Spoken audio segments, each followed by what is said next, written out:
जय श्री राम दोस्तों, आज किस वीडियो में सास बहू की ये कहानी पढ़कर आपकी आंखें सजल हो उठेंगी।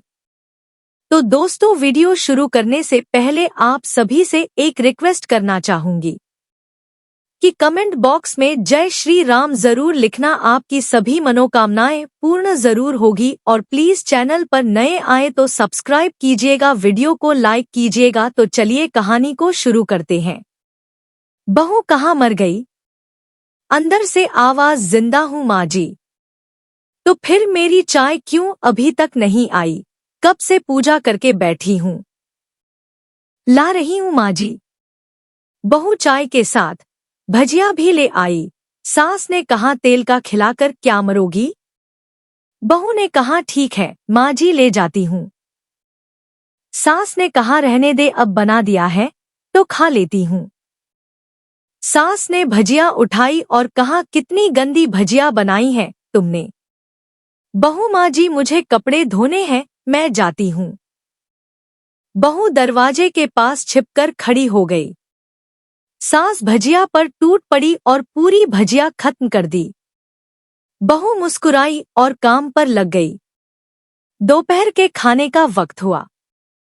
सास ने फिर आवाज लगाई, कुछ खाने को मिलेगा।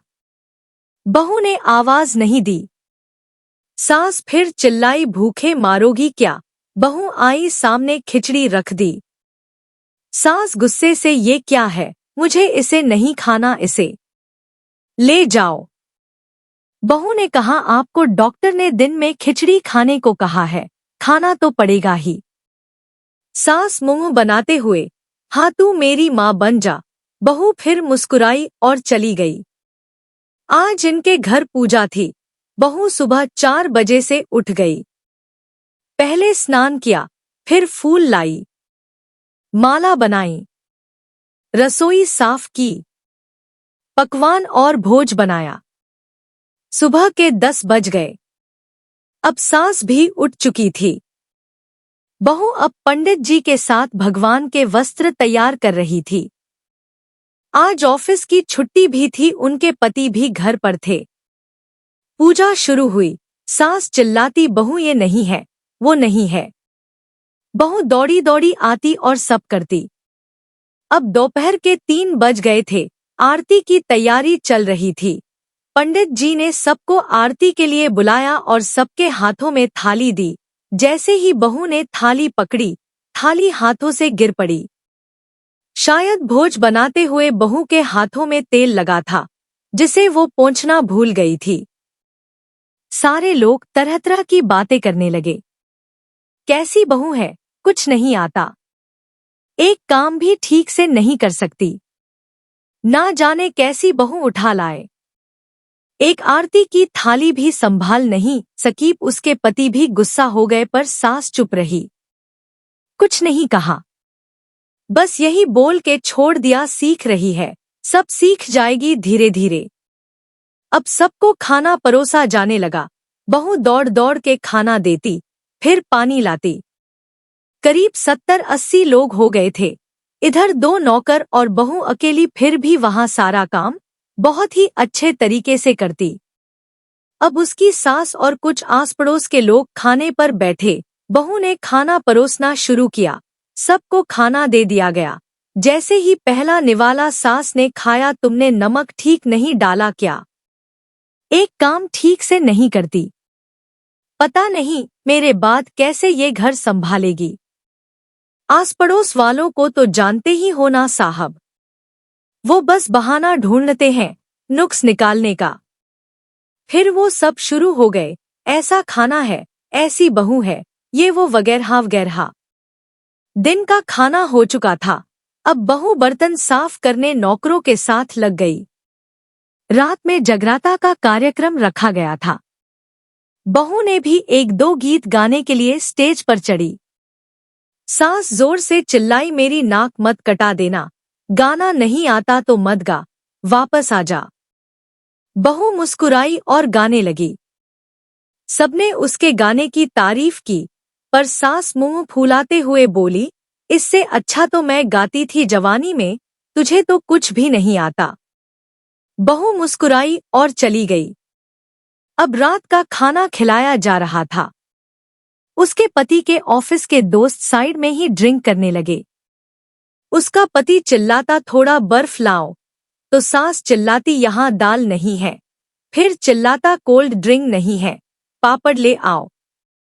इधर उधर आखिरी में उसके पति की शराब गिर पड़ी उसके एक दोस्त पर और बोलत टूट गई। पति गुस्से में 2 झापड़ अपनी पत्नी को लगाते हुए कहता है, जाहिल कहीं की, देखकर नहीं कर सकती, तुझे इतना भी काम नहीं आता।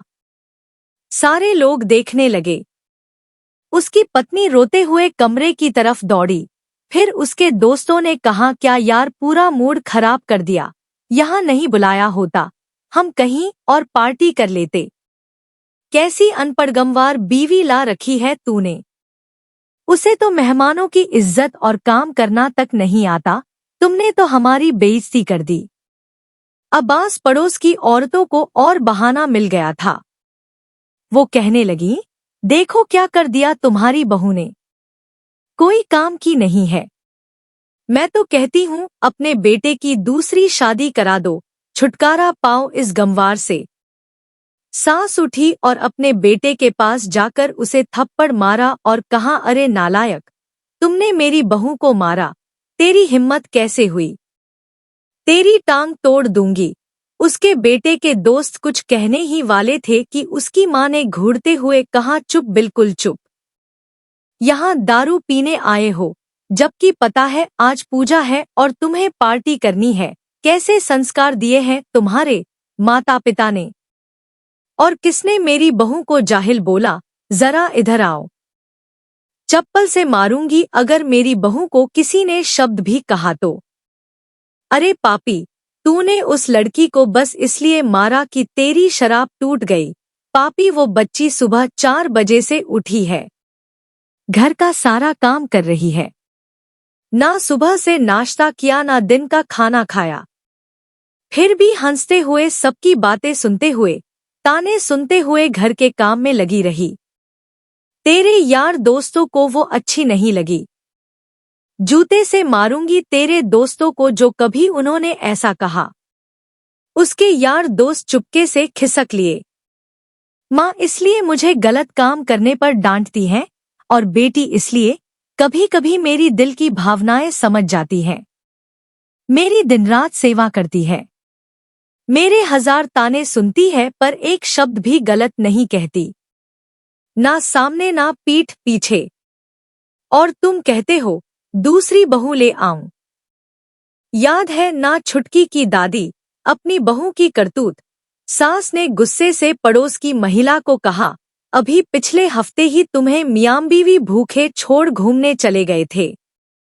मेरी इसी बहू ने 7 दिनों तक तुम्हारे घर पर खाना पानी, यहाँ तक कि तुम्हारे पैर दबाने जाती थी और तुम इसे जाहिल बोलती हो। जाहिल तो तुम सब हो जो कोयले और हीरे में फर्क नहीं जानते। अगर आइंदा मेरी बहू के बारे में किसी ने एक लफ्ज भी बोला तो मुझसे बुरा कोई नहीं होगा, क्योंकि ये मेरी बहू नहीं, मेरी बेटी है। बहू सिसकियां लेते हुए फिर कमरे में चली गई। सास ने एक प्लेट उठाई और भोजन परोसा, बहू के कमरे में खुद ले गई। सास को भोजन लाते देखा तो बहू ने कहा, अरे माँ जी आप क्या कर रही हूँ, मैं खुद ले लेती। सास ने प्यार से ताना मारते हुए कहा, डर मत, इसमें जहर नहीं है, मार नहीं डालूंगी तुझे। तुझे नई सास चाहिए होगी, पर मुझे अभी भी तू ही मेरे घर की बहू चाहिएश। बहू ने अपनी सास को रोते हुए गले से लगा लिया। सास भी रो दी पहली बार और कहा, चल खाना खा ले। फिर मजाक करते हुए कहा, फिर मेरे पैर दबाने चले आना और ये ख्याल मन में मत लाना कि सास पैर बोलती है, किसी दिन मैं इसका गला दबा दूंगी, क्योंकि कभी मैं भी यही सोचती थी। दोनों खूब हंसने लगती हैं। कुछ रिश्ते बहुत मीठे होते हैं, बस बातें कड़वी होती हैं।